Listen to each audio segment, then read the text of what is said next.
Este es mi pack de noticias que tiene nuevamente como centro a Cuba e Irán.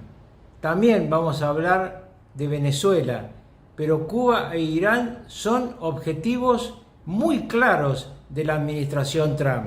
El secretario de Estado y presidente del Consejo de Seguridad Nacional de los Estados Unidos, Marco Rubio, compareció ante una audiencia en el Senado de los Estados Unidos. Para los ministros, las audiencias en el Senado son de importancia muy significativa. No pueden mentir. Es una situación de mucha tensión cada vez que hay un hearing. En este caso, Marco Rubio respondió cuestiones muy diversas, pero una de las cuestiones más importantes fue Cuba. ¿Por qué?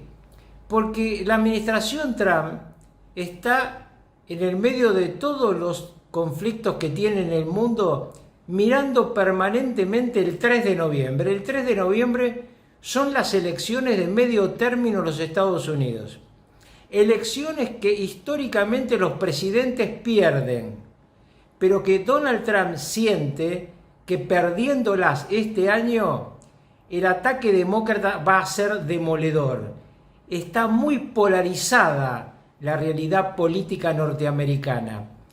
En el caso específico de Cuba, que caiga la dictadura de 67 años que sufre el pueblo cubano, sería una situación de una potencia en todo el sur de los Estados Unidos, desde California a Florida, que marcaría muchísimo la elección de representantes y algunas elecciones de senadores. Recordemos que si bien se eligen todos los representantes, lo que llamamos nosotros diputados en la Argentina, y solamente un tercio del Senado, hay 2 escaños más que se discuten en estas elecciones de medio término, el de Marco Rubio de Florida y el del vicepresidente Vance. Entonces, esta comparecencia de Marco Rubio iba a estar absolutamente centrada en los temas como Venezuela y Cuba, que son temas de campaña electoral muy importantes en este sur de los Estados Unidos.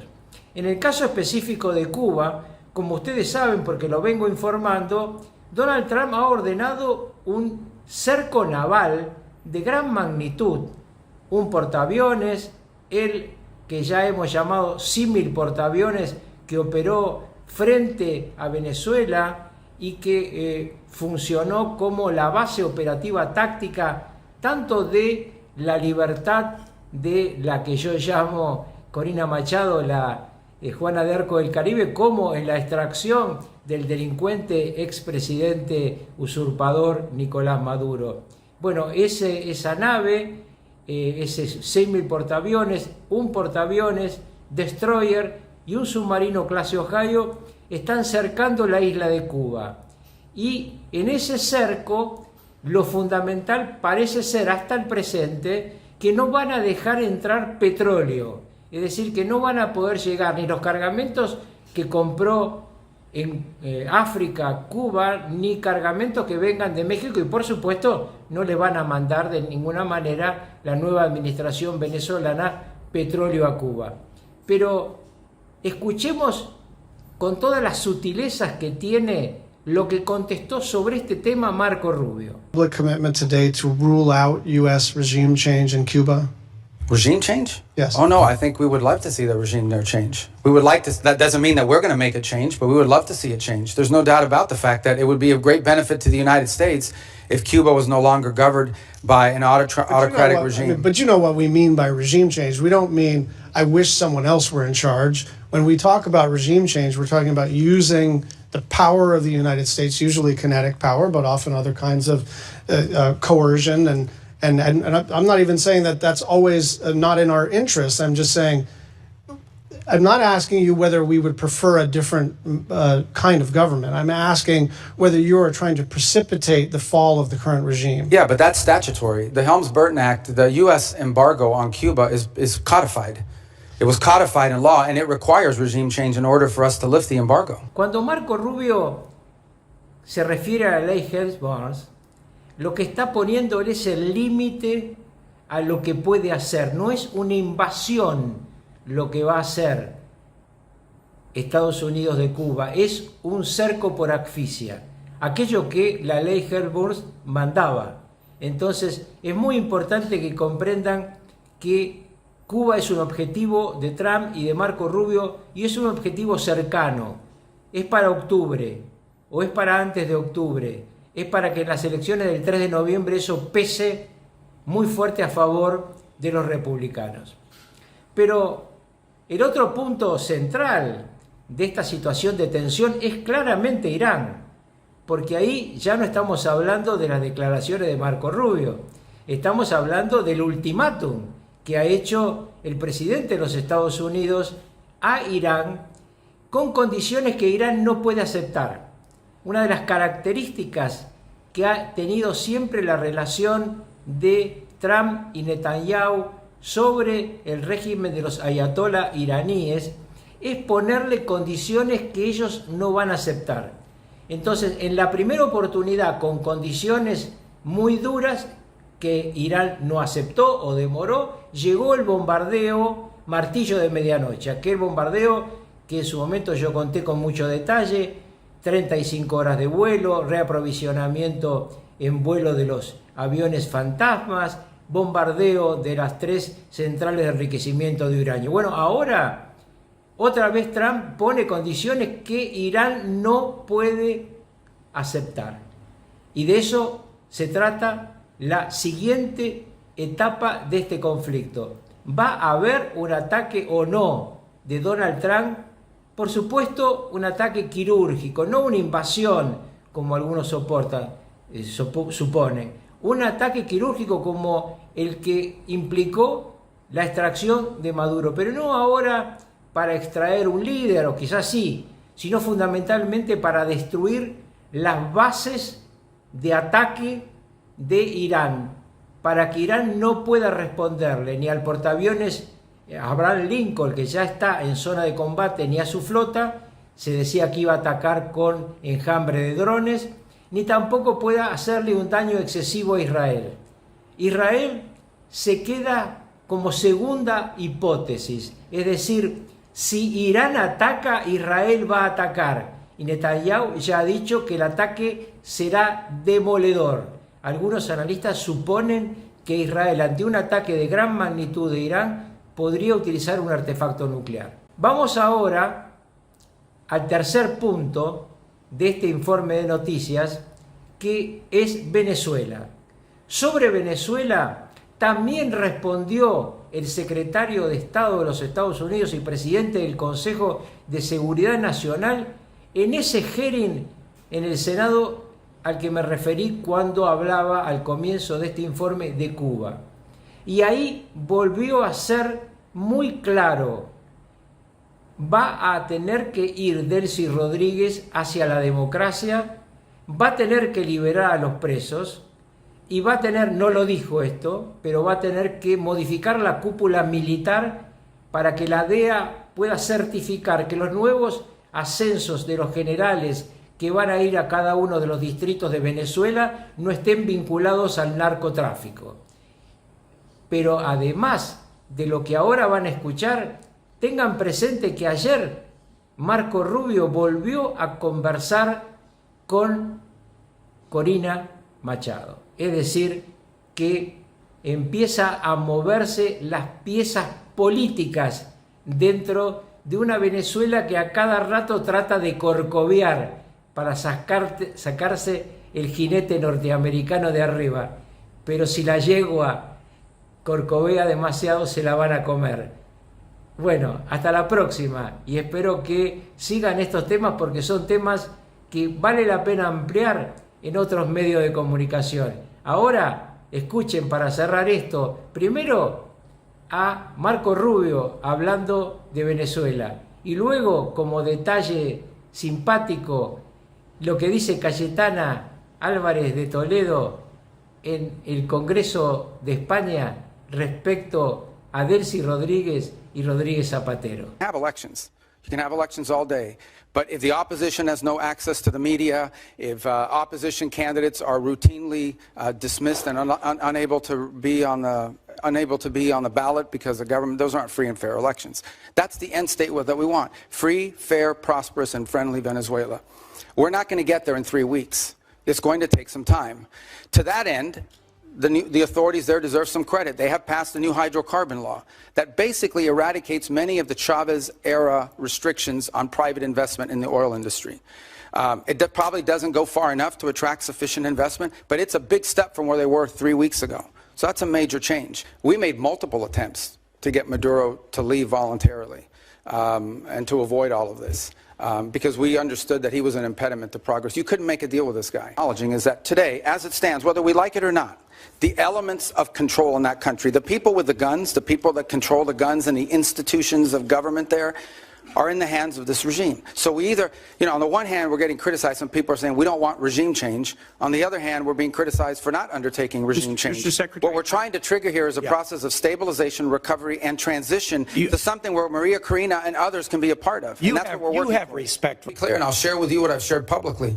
We made multiple attempts to get Maduro to leave voluntarily and to avoid all of this because we understood that he was an impediment to progress. You couldn't make a deal with this guy.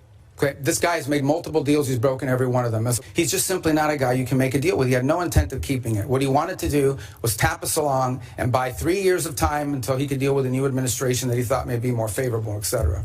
Señor Rufián, cuando usted acusa a Trump de dar un golpe de Estado, habla como especialista, como perito en golpismo, ¿no? Año 2017. Y una cosa más, antes de cuestionar la dignidad de María Corina Machado, mírese largamente al espejo y lávese la boca. Pachi, si tú le enseñas a Pedro lo que es una nación, yo te enseño a ti lo que es una democracia. Y ahora sí, señor Álvarez habla de tomar el pelo. ¿Sabe lo que es tomar el pelo a los venezolanos? No llamar dictador a Maduro, blanquear a la dictadura, criticar la operación de Trump, pero arrogarse él los resultados, intentar que la transición no prospere y de él sí se quede, y sobre todo participar, sí, la embajada de España en Caracas en una maniobra sórdida para sabotear al mandato popular y democrático. Se lo repito por si no lo ha entendido bien. Trump extrajo de Venezuela al usurpador de la presidencia, ustedes extrajeron al presidente legítimo. Y le establecieron condiciones para venir aquí, pero ¿sabe lo que pasó? Que las rompió, porque es un hombre con coraje y con valor, cosa que ustedes no tienen. Hablando de los presos, me ha parecido entender que ha acusado a Meloni de utilizar a los presos italianos como monos de feria. Eso ha dicho, ¿no? Cuando dice que recibirles con cámaras y a pie de pista se les utilizaría como monos de feria. ¿Se ha dado cuenta lo que ha dicho? Reflexione bien. Zapatero. ¿Quieren saber lo que opinan los venezolanos referentes de las fuerzas democráticas de Rodríguez Zapatero? Antonio Ledesma lo llamó titiritero de Maduro, una sombra muy oscura. Leopoldo López, al que ha citado usted aquí, lo llamó vocero de la dictadura.